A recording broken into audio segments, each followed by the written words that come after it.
Hello Vignan గారు. నమస్తే.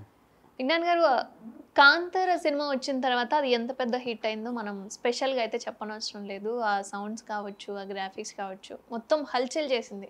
అలాంటి ఒక దేవుడు ఉన్నాడు అని చెప్పి అందరికీ పరిచయం చేసింది Kantara cinema. So next Kantara మూవీలో ఎన్టీఆర్ గారు ఉన్నారు అని చెప్పి కొన్ని విమర్శలు కావచ్చు, లేదా రూమర్స్ కావచ్చు, అది నిజమా కాదా అని చాలామంది కన్ఫ్యూజ్డ్‌గా ఉన్నారు. ఎంతవరకు నిజం ఉంది అందులో?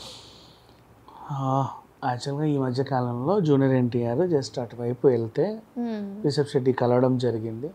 కలిసినప్పుడు మా కాంతారాలో మీరు కూడా ఒక చిన్న గెస్ట్ రోల్ పోషించాలని అడిగితే ఆయన సుముఖంగా ఉన్నట్టుగా కొన్ని వార్తలు అయితే బయటకు వచ్చాయి. So guest appearance is not పెద్ద విషయం. దే కెన్, ఎందుకంటే ఇప్పుడు కిసికే బై కిసికి జాన్ అందులో ఒక సాంగ్లో రామ్ చరణ్ ఎల్లా బాలీవుడ్లో. సో గెస్ట్ అపియరెన్స్ అంటే మా అయితే 1 డే 2 డే 3 డేస్కి అలా వచ్చిపోయే క్యారెక్టర్స్ ఏమన్నా ఇవ్వచ్చు.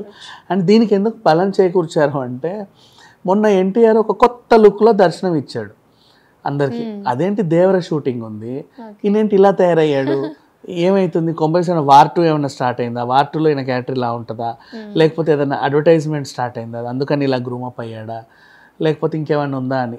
ఇప్పుడు రిషబ్ శెట్టిది బయటకు వచ్చేసరికి చాలామంది ఓకే అనుకుంటున్నారు. అండ్ ఇంకొకటి, కాంతారా అనుకోకుండా వచ్చింది, హిట్ అయింది. యాక్చువల్గా చెప్పాలంటే కాంతారా పింగారా మూలాలు, పింగారా అనే ఒక సినిమా వచ్చింది తులు లాంగ్వేజ్లో ఎప్పుడో. అది 65th or 3rd some around Filmfare award కూడా సంపాదించింది ఆ సినిమా, ఉత్తమ ప్రాంతీయ సినిమా లాగా. వాళ్ళకి ఏంటంటే వాళ్ళ కష్టాల గురించి పోరాటం ఒరిజినల్ సినిమా అది. దాని నుంచి కాంతారా తీసుకొని వీళ్ళు కొంచెం కమర్షియల్గా తీసినప్పటికీ పింగారకు కూడా న్యాయం జరగాలిగా. ఎలా జరిగింది అంటే కాంతారా సినిమా చూసిన గవర్నమెంట్ వాళ్ళందరికీ 2,000 పెన్షన్ ఇవ్వడానికి ముందుకు వచ్చింది.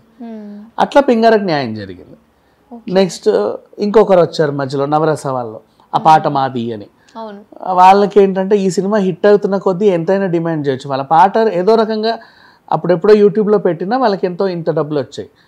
ఈ సినిమాని టార్గెట్ చేసి ఎక్కువ డబ్బులు వస్తాయని బాగా పోట్లాడారు. తర్వాత సినిమాని చాలా ఇబ్బంది పెట్టారు, 100 కోట్లు డిమాండ్ చేశారు. ఏదో రకంగా సద్దుమణిగింది ఆ వివాదం. ఓటీటీలో తీశారు, మళ్ళీ పెట్టారు, మళ్ళీ పెట్టినప్పుడు మళ్ళీ కోర్టుకి వెళ్ళారు. అది నడుస్తూనే ఉంది. బట్ అందరికైతే రీచ్ అయింది కదా, ఇంకేం కావాలి, రీచ్ అయింది. తర్వాత వాళ్ళు ఏం చేసినా వేస్ట్ అది. అది గుడ్డు మీద ఈకలు బీకే వాళ్ళు అనమాట వాళ్ళంతా. అంటే అండ్ వీళ్ళు కూడా చేసిన తప్పే. స్టార్టింగ్ వెళ్ళినప్పుడు అప్పుడే వెళ్ళి ఒక 10వ పొరకో ఇచ్చి మాకు నీ సంగీతం బాగా నచ్చిందండి, మేము దీన్ని ఉద్ధరించాలనుకుంటున్నాము అంటే తీసుకోండి అని వాడు కూడా ఇచ్చేవాడే. చెప్పా పెట్టకుండా తీసుకొచ్చి ఇది హిట్ అయిన పాపానికి వాళ్ళు మెడ మీద కత్తి పెట్టి కూర్చున్నారు. సరే, అదొక వ్యవహారం. ఇకపోతే కాంతారాని, ఇప్పుడు కాంతారా చాప్టర్ 1 అని ఎందుకు అంటున్నారంటే ఇంతకు ముందు ఏం జరిగింది, అసలు ఈ దేవుళ్ళ పుట్టుకలు ఏంటి, వాళ్ళ పూర్వోత్తరాలు ఏంటి, అసలు అక్కడ ఏం జరిగింది అవన్నీ ఫస్ట్ సడన్గా కొత్త పంజుర్లి, గులిగా ఇట్లాంటి దేవుళ్ళని చూసేసరికి అందరూ, అండ్ వాళ్ళ ఆత్మగౌరవం చూసేసరికి అందరూ ఒక్కసారిగా ఇలా ఉంటుందా అనిపించింది. చాలా ప్రాంతీయాల్లో ఎక్కడెక్కడో రకరకాల దేవుళ్ళు ఉంటారు, ఎప్పుడో కానీ ఫేమస్ అవ్వరు. వాళ్ళు కూడా పెద్ద పెద్ద జాతరలు చేస్తారు కానీ తెలియదు చాలామందికి. ఇప్పుడు మన గంగమ్మ జాతర పెద్ద పండగ, అందుకే పుష్పలో పెట్టారు. పైడితల్లి, సిరిమాను ఉత్సవం, అలాగే నాగోబా జాతర అని ఒకటి ఉంటుంది ఆదిలాబాద్ సైడ్. మన కొమరవెల్లి మల్లన్న కూడా అప్పుడెప్పుడో ఇప్పుడు చాలామంది తెలుసు కానీ ఒకప్పుడు తక్కువ మందికి తెలుసు.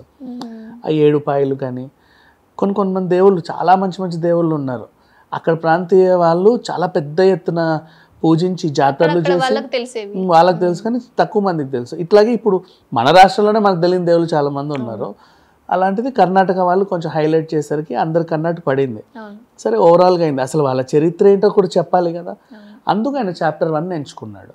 సో ఆ టైంలో ఏదన్నా ఒక ఇంపార్టెంట్ క్యారెక్టర్ ఉంటే సంథింగ్ దాన్ని కథని మలుపు తిప్పేదో, లేకపోతే అసలు ఓపెనింగ్ అయ్యేదో, అట్లీస్ట్ ఎన్టీఆర్ వాయిస్ ఓవర్ ఇవ్వడమో కన్నడకి, లేదా తెలుగులో కన్నా తెలుగు వాయిస్ ఓవర్ ఇవ్వడము లాంటిది ఏమన్నా కూడా చేయొచ్చు.